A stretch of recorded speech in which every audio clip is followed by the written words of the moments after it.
নিশ্চয়ই কোনো মা তার ঘরে দেখতে চাবেন না। বেশ কিছুদিন ধরে আপনাকে দেখছিলাম না, ভেবেছি আপনি আর আসবেন না, তাই এখানেই বসেছি। আপনি বসুন, আমি আসি। দাঁড়াও হাসি, বেশ কিছুদিন না, 1 বছর 4 মাস 11 দিন। তোমাকে আমার একটা প্রশ্ন করার আছে।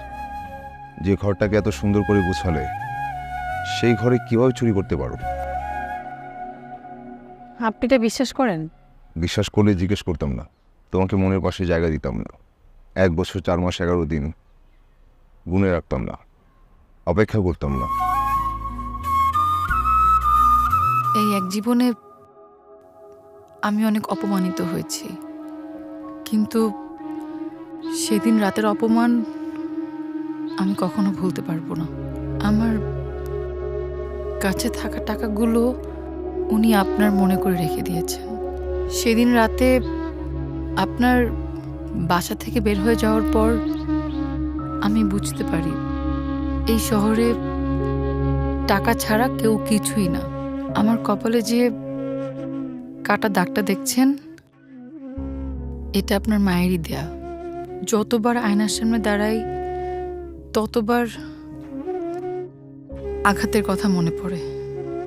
যত যাই হোক, এই 1 বছর 4 মাস 11 দিন আমি দূর থেকে আপনাকে দেখেছি।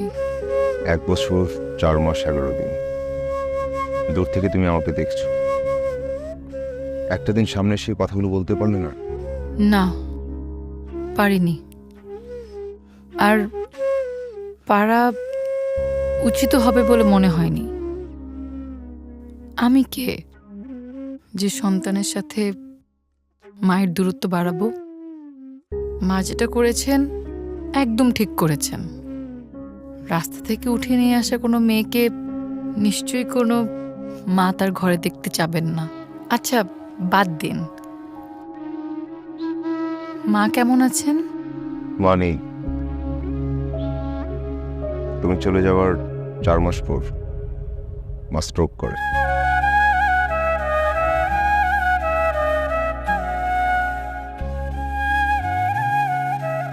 আমি এই শহরে আর তোমাকে হারাতে দেব না। আমি কতদিন হাসি না তুমি জানো?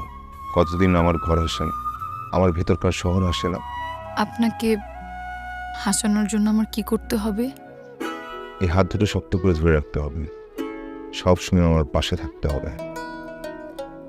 যাই ঘটুক, আমার জন্য অপেক্ষা করতে হবে।